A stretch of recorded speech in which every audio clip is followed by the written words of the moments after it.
Dos Ultimas slipped easily into the routine of our daily life. The first day she put on her apron and helped my mother with breakfast. Later she swept the house and helped my mother wash our clothes in the old washing machine. They pulled outside where it was cooler under the shade of the young elm trees. It was as if she had always been there. My mother was very happy because now she had someone to talk to, and she didn't have to wait until Sunday when her women friends from the town came up the dusty patch to sit in the sala and visit. Deborah and Teresa were happy because Ultima did many of the household chores they normally did, and they had more time to spend in the attic and cut out an interminable train of paper dolls, which they dressed, gave names to, and most miraculously made talk. My father was so pleased. Now he had one more person to tell his dreams to. My father's dream was to gather his sons around him and move westward to the land of the setting sun, to the vineyards of California. But the war had taken his 3 sons and it had made him bitter. He often got drunk on Saturday afternoons, and then he would rave against old age. He would rage against the town on the opposite side of the river, which drained a man of his freedom. And he would cry because the war had ruined his dream. It was very sad to see my father cry, but I understood it. Because sometimes a man has to cry, even if he is a man. And I was happy with Ultima. We walked together in the llano and along the river banks to gather herbs and roots for her medicines. She taught me the names of plants and flowers, of trees and bushes, of birds and animals. But most important, I learned from her that there was a beauty in the time of day and in the night of time, and that there was peace in the river and in the hills. She taught me to listen to the mystery of the groaning earth and to feel complete in the fulfillment of its time. My soul grew under her careful guidance. I had been afraid of the awful presence of the river, which was the soul of the river, but through her I learned that my spirit shared in the spirit of all things, but the innocence which our isolation sheltered should not last forever, and the affairs of the town began to reach across our bridge and enter my life. Ultima's owl gave the warning that the time of peace on our hill was drawing to an end. It was Saturday night. My mother had laid out our clean clothes for Sunday Mass, and we had gone to bed early because we always went to early Mass. The house was quiet, and I was in the midst of some dream when I heard the owl cry its warning. I was up instantly, looking through the small window at the dark figure that ran madly towards the house. He hurled himself at the door and began pounding. Mares! He shouted. Mares! Ándale, hombre! I was frightened, but I recognized the voice. It was Jason's father. Un momento! I heard my father's call. He fumbled with the ferrule. Ándale, hombre, ándale! Chavez cried pitifully. Mataron a mi hermano! Ya vengo! My father opened the door and the frightened man burst in. In the kitchen I heard my mother's moan, Ave Maria Purísima, mis hijos. She had not heard Chavez's last words, and so she assumed the aviso was one that brought bad news about her sons. Chavez, ¿qué pasa? My father held the trembling man. Mi hermano, mi hermano. Chavez sobbed. He has killed my brother. Pero qué dices, hombre? My father exclaimed. He pulled Chavez into the hall and held up the ferrule. The light cast by the ferrule revealed the wild, frightened eyes of Chavez. Gabriel! My mother cried and came forward, but my father pushed her back. He did not want to see her. See the monstrous mask of fear on the man's face. It is not our sons. It is something in town. Get him some water. Lo mató. Lo mató. Chavez repeated. Get hold of yourself, hombre. Tell me what has happened. My father shook Chavez, and the man's sobbing subsided. He took the glass of water and drank. Then he could talk. Reynaldo has just brought the news. My brother is dead. He sighed and slumped against the wall. Chavez's brother was the sheriff of the town. The man would have fallen if my father had not held him up. Madre de Dios. Who? How? Lupito, Chavez cried out, his face corded with thick veins. For the first time, his left arm came up, and I saw the rifle he held. Jesus, Maria y Jose. My mother prayed. My father groaned and slumped against the wall. Ay, que Lupito. He shook his head. The war made him cry. Chavez regained part of his composure. Get your rifle. We must go to the bridge. The bridge? Reynaldo said to meet him there. The crazy bastard has taken to the river. My father nodded silently. He went to the bedroom and returned with his coat. While he loaded his rifle in the kitchen, Chavez related that he knew. My brother had just finished his rounds, he gasped. He was at the bus depot cafe, having coffee, sitting without a care in the world. And the bastard came up to where he sat and, without warning, shot him in the head. His body shook as he retold the story. Perhaps it is better if you wait here, hombre, my father said with consolation. No, Chavez shouted. I must go. He was my brother. My father nodded. I saw him stand beside Chavez and put his arm around his shoulders. Now he was he too was armed. I had only seen him shoot the rifle when he slaughtered pigs in the fall. Now they were going armed for a man. Gabriel, be careful, my mother called as my father and Chavez slipped out into the dark. See, I heard him answer. Then the screen door banged. Keep the doors locked. My mother went to the door and shut the latch. He never locked our doors, but tonight there was something strange and fearful in the air. Perhaps this is what drew me out into the night to follow my father and Chavez down to the bridge, or perhaps it was some concern I had for my father. I don't know. I waited until my mother was in the sala, then I dressed and slipped downstairs. I glanced down the hall and saw candlelight flickering from the sala. That room was never entered unless there were Sunday visitors or unless my mother took us in to pray novenas and rosarios for my brothers at war. I knew she was kneeling at her altar, now praying. I knew she would pray until my father returned. I slipped out the kitchen door and into the night. It was cool. I sniffed the air. There was a huge tinge of autumn in it. I ran up the goat path until I caught sight of two dark shadows ahead of me, Chavez and my father. We passed Fio's dark house and then the tall juniper tree that stood where the hill sloped down to the bridge. Even from this distance, I could hear the commotion on the bridge. As we neared the bridge, I was afraid of being discovered, as I had no reason for being there. My father would be very angry to escape detection. I cut to the right and was swallowed up by the dark brush of the river. I pushed through the dense bosque until I came to the bank of the river. From where I stood, I could look up into the flooding beams of light that were pointed down by the excited men. I could hear them give Frenes shouted instructions. I looked to my left where the bridge started, and my father and Chavez running towards the excitement at the center of the bridge. My eyes were now accustomed to the dark, but it was a glint of light that made me turn and look at a clump of bulrushes in the sweeping water of the river just a few yards away. What I made my blood run cold, crouched in knees and half submerged in the muddy waters, lay the figure of Lupito, the man who had killed the sheriff. The glint of light was from the pistol he had held his hand. It was frightening enough to come upon him suddenly, but as I dropped to my knees in fright, I must have uttered a cry because he turned and looked directly at me. At that time, at that moment, at that same moment, a beam of light found him and illuminated a face twisted with madness. I do not know if he saw me or if the light cut off his vision, but I saw his bitter, contorted grin. As long as I live, I will never forget those wild eyes, like the eyes of a trapped savage animal. At the same time, someone shouted from the bridge, "There!" Then all the lights found the crouched figure. He jumped, and I saw him as clear as if it were daylight. Ai!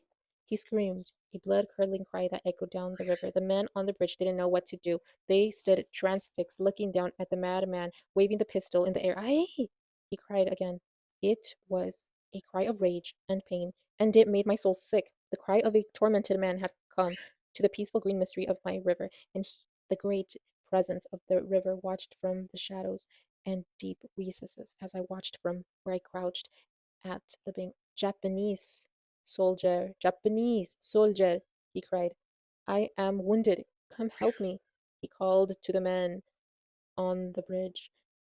The rising mist of the river swirled in the beams of spotlights. It was like a horrible nightmare. Suddenly he leaped up and ran splashing through the water towards me. The lights followed him. He grew bigger. I heard his painting. The water his feet kicked up splashed on my face, and I thought he would run over me. Then, as quickly as He had sprinted in the direction he turned and disappeared again into the dark clumps of reeds in the river. The lights moved in all directions, but they could not find. Some of the lights swept over me, and I trembled with fear that I would be found out, or worse, that I would be mistaken for Lupito and shot. The crazy bastard got away, someone shouted on the bridge. Aye! And the scream sounded again. It was a cry that I did not understand. I am sure the men on the bridge did not either.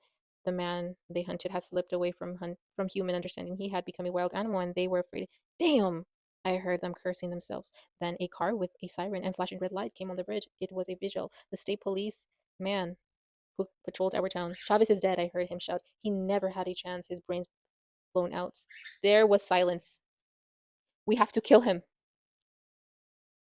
Jason's father shouted. His voice was full of anger, rage, and desperation. I have to deputize you, Vigil started to say. The hell with deputizing, Chavez shouted. He killed my brother. Está loco. The men agreed with their silence. Have you spotted him? Vigil asked. Just now we saw him, but we lost him. He's down there, someone added. He is an animal. He has to be shot. Chavez cried out. See, the men agreed. Now, wait a moment. It was my father who spoke. I do not know what he said because of the shouting. In the meantime, I searched the dark of the river for Lupito. I finally saw him. He was about 40 feet away, crouched in the reeds as before. The muddy waters of the river lapped and gurgled savagely around him. Before the night had been only cool, now it turned cold and I shivered. I was all torn between a fear that made my body tremble and a desire to help the poor man. But I could not move. I could only watch like a chained spectator. Mares is right. I heard a booming voice on the bridge. In the lights, I could make out the figure of Narciso. There was only one man that big, and with that voice in town, I knew that Narciso was one of the old people from Las Pasturas, and that he was a good friend to my father. I knew they often drank together on Saturdays, and only once or twice he had been to our house. Por Dios, hombres, he shouted. Let us act like men. That is not an animal that down there. That is a man. Lupito. You all know Lupito. You know that the war made him sick. But the men would not listen to Narciso. I guess it was because he was the town drunk and they said he never did anything useful. Go back to your drinking and leave this job to men. One of them jeered at him. He killed the sheriff in cold blood, another added. I knew that the sheriff had been greatly admired. I'm not drinking, Narciso persisted. It is you men who are drunk for blood. You have lost your reason. Reason? Chavez countered. What reason did he have for killing my brother? You know, he addressed the men. My brother did no one harm. Tonight, a mad animal crawled behind him and took his life. You call that reason? That animal has to be destroyed. See, the men shouted in unison. At least, let us try to talk to him. Narciso begged. I knew that it was hard for a man of the Llano to beg. Yes, Vigil added. Perhaps he will give himself up. Do you think he'll listen to talk? Chavez jumped forward. He's down there, and he still has the pistol that killed my brother. Go down and talk to him. I could see Chavez shouting in Vigil's face, and Vigil said nothing. Chavez laughed. This is the only talk he will understand. He turned and fired over the railing of the bridge. His shots roared, then whined away down the river. I could hear the bullets make splashing noises in the water. Wait! Narciso shouted. He took Chavez's rifle and with one hand held it up. Chavez struggled against him, but Narciso was too big and strong. I will talk to him, Narciso said. He pushed Chavez away. He pushed Chavez back. I understood your sorrow, Chavez, he said, but one killing is enough for tonight. The men must have been impressed by his sincerity because they stood back and waited. Narciso leaned over the concrete railing and shouted down into the darkness, Hey, Lupito, it is me, Narciso, it is me. Hombre, your compadre, listen. My friend, a very bad business has happened tonight, but if we act like men, we can settle it. Let me come down and talk to you. Lupito, let me help you. I looked at Lupito. He had been watching the action on the bridge, but now as Narciso talked to him, I saw his head slump on his chest. He seemed to be thinking. I prayed that he would listen to Narciso, and that the angry and frustrated men on the bridge would not commit mortal sin. The night was very silent. The men on the bridge awaited an answer. Only the lapping water of the river made a sound. Amigo! Narciso shouted. You know I am your friend. I want to help you, hombre. He laughed softly. Hey, Lupito, you remember? Just a few years ago, before you went to the war, you remember the first time you came into the eighth ball? to gamble a little. Remember how I taught you how Juan Botas marked the aces with a little tobacco juice and he thought you were green, but you beat him? He laughed again. Those were good times, Lupito. Before the war came. Now we have this bad business to settle, but we are friends who will help you. I saw Lupito's tense body shake. A low, sad, mournful cry tore itself from his throat and mixed into the lapping sound of the waters of the river. His head shook slowly, and I guess he must have been thinking and fighting between surrendering or remaining free and hunted. Then, like a coiled spring, he jumped up, his pistol aimed straight up. There was a flash of fire and the loud report of the pistol, but he had not fired at Narciso or at any of the men on the bridge. The spotlights found him. There's your answer, Chavez shouted. He's firing! He's firing! Another voice shouted. He's crazy! Lupito's pistol sounded again. Still, he was not aiming at the men on the bridge. He was shooting to draw their fire. Shoot! Shoot! Someone on the bridge called. No, no, I whispered through clenched lips. But it was too late for anything. The frightened men responded by aiming their rifles over the side of the bridge. One single shot sounded. Then a bridge followed it, like the roar of a cannon, like the rumble of thunder in a summer thunderstorm. Many shots found their mark. I saw Lupito lifted off his feet and hurried backward by the bullets, but he got up and ran, limping and crying towards the bank where I lay. Bless me, I thought he cried, and the second volley of shots from the bridge sounded, but this time they sounded like a great whirling of wings, like pigeons whirling to roost on the church top. He fell towards, then clawed and crawled out of the holy water of the river onto the bank in front of him. I wanted to reach out and help him, but I was frozen by my fear. He looked up at me, and his face was bathed in water and flowing hot blood, but it was also dark and peaceful as it slumped into the sand of the river bank. He made a strange gurgling sound in his throat. Then he was still. Up on the bridge, a great shout went up. The men were already running to the end of the bridge to come down and claim the man whose dead hands dug into soft, wet sand in front of me. I turned and ran. The dark shadows of the river enveloped me as I raced for the safety of home. Branches whipped at my face, and I cut it, and vines and tree trunks caught at my feet and tripped me. In my headlong rush, I disturbed sleeping birds, and their shrill cries and slapping wings hit at my face. The horror of darkness had never been so complete as it was for me that night. I started praying to myself from the moment I heard the first shot, and I never stopped praying until I reached home. Over and over through my mind ran the words of the act of contrition. I had not yet been to catechism, nor I had made my first Holy Communion, but my mother had taught me the act of contrition. It was to be said after one made his confession to the priest and the last prayer before death. Did God listen? Would he hear? Had he seen my father on the bridge? And where was Lupito's soul winging to? Or was it wishing down the river to the fertile valley of my uncle's farms? A priest could have saved Lupito. Oh, why did my mother dream for me to be a priest? How would I ever wash away the stain of blood from the sweet waters of my river? I think at that time I began to cry because as I left the river brush and headed up the hills, I heard my sobs for the first time. It was also then that I heard the owl. Between my gasps for air and sobs, I stopped and listened for its song. My heart was pounding and my lungs hurt, but a calmness had come over the moonlit night. Then I heard the hooting of Ultima's owl. I stood still for a long time.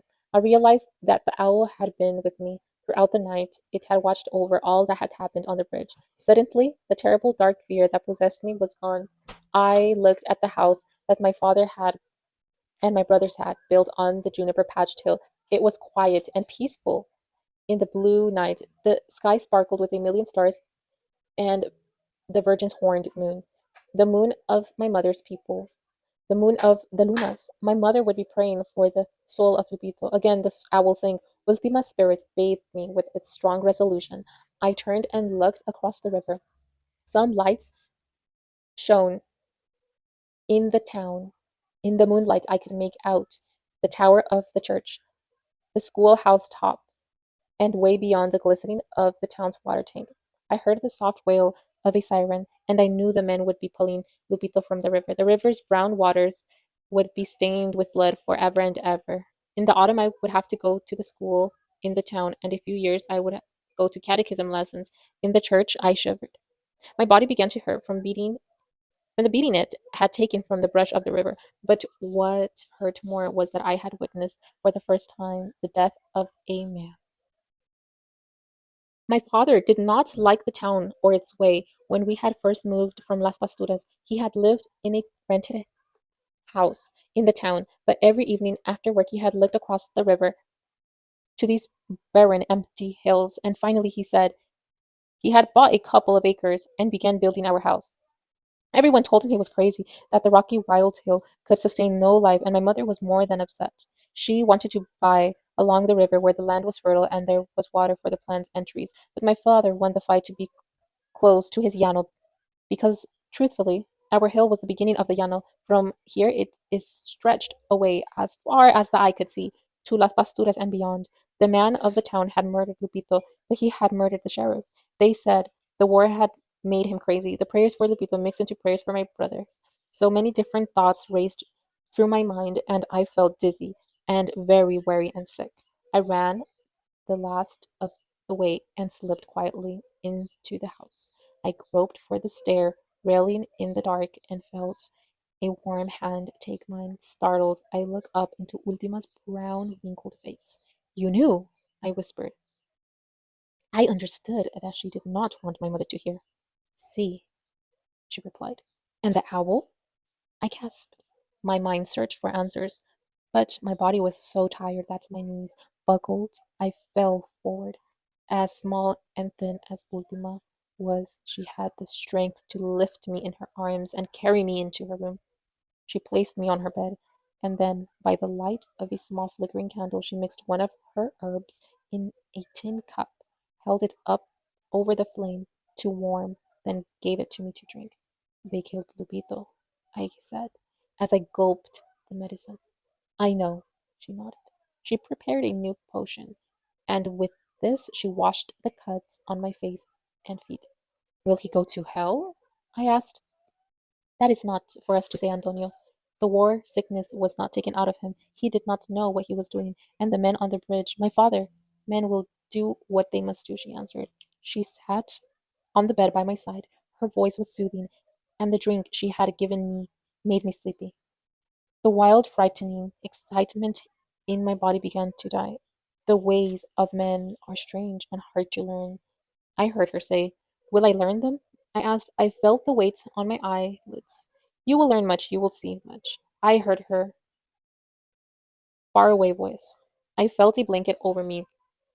I felt safe in the warm sweetness of the room. Outside, the owl sang its dark, questioning to the night, and I slept. But even into my deep sleep, my dreams came. In my dream, I saw my three brothers. I saw them as I remembered them, before they went away to war, which seemed so very long ago. They stood by the house that we rented in town, and they looked across the river at the hills of the Llano. Father says that the town steals our freedom. He says that we must build a castle across the river on the lonely hill of the mockingbirds. I think it was Leon who spoke first. He was the eldest, and his voice always had a sad note to it. But in the darkness of the dream, I could not be sure. His heart had been heavy since we came to the town. The second figure spoke. His forefathers were men of the sea, the Mares people. They were conquistadores, when whose freedom was unbounded. It was Andrew who said that. It was Andrew.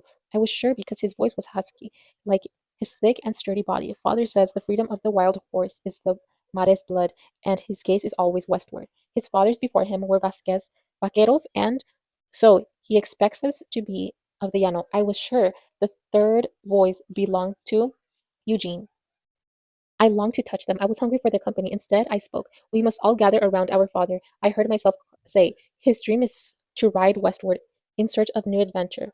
He builds highways that stretch into the sun, and we must travel that road with him. My brothers frowned. You are a Luna, they chanted in unison. You are to be a former priest for mother. The doves came to drink in the still pools of the river, and their cry was mournful in the darkness of my dream. My father laughed. You are but a baby, Tony. You are our mother's dream. Stay and sleep to the doves, Kuru, while we cross the mighty river of the Carp to build our father's castle in the hills. I must go, I cried to the three dark figures. I must lift the muddy waters of the river in blessing to our new home. Along the river, the tormented cry of a lonely goddess filled the valley. The winding wail made the blood of men run cold. It is La Llorona. My brothers cried in fear. The old witch who cries along the river banks and seeks the blood of boys and men to drink. La Llorona seeks the soul of Antonio. It is the soul of Lupito, they cried in fear, doomed to wander the river at night because the waters washed his soul away. Lupito seeks his blessing. It is neither, I shouted. I swung the dark robe of the priest over my shoulders, then lifted my hands in the air. The mist swirled around me, and sparkles flew when I spoke. It is the presence of the river. Save us, my brothers cried and cowered at my words. I spoke to the presence of the river, and it allowed my brothers to cross with their carpenter tools to build our castle on the hill. Behind us, I heard my mother moan and cry because with each turning of the sun, her son was growing old.